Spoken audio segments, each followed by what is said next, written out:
बोला बोला शंकर भगवान की।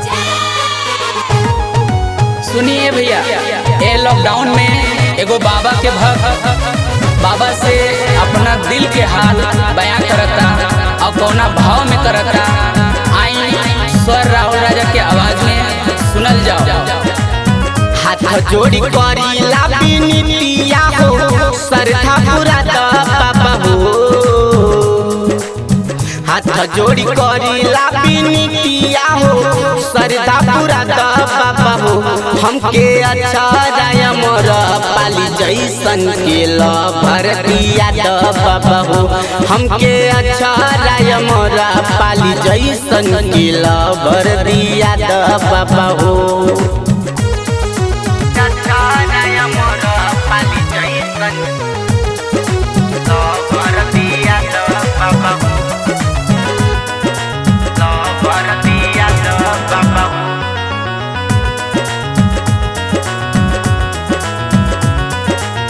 रहनी बेचैन हम तो दिन दोपहर में, खोजियन नहीं मिलल कौनो शहर में। ए बाबा बड़ा बेचैन बनी, तनी विचार करी न।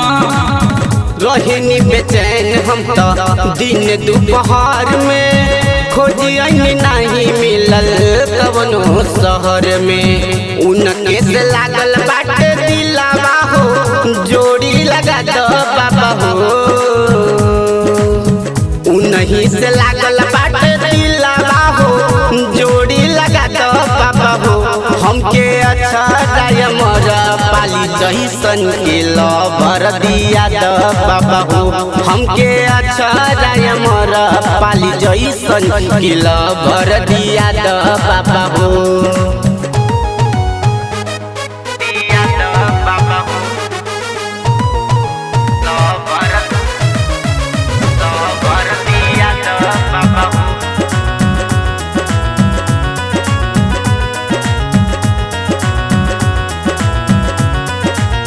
राहुल जितेश के पूरा कर आस हो, बट विश्वास नहीं करब निराश हो। बड़ा विश्वास लेके आइल बानी बाबा, तनी हमरो पे विचार कर दी ना। दीपक सुनील के पूरा कर आस हो, बट विश्वास नहीं करब निराश हो। कहिया पूरब हमारा लाला सा हो, अतने बता दो बाबा हो। कबले पूरब हमारा लाला सा हो, अतने बता दो बाबा हो। हमके अच्छा राय मोरा पाली जैसन के लभर दिया दो बाबा हो। हमके अच्छा राय मोरा पाली जैसन के लभर दिया दी बाबा हो। हाथ जोड़ी करी लागो हरिया हो, सरधा पूरा दो बाबा हो। हाथ जोड़ी करी लागो हरिया हो, सरधा पूरा दो बाबा हो।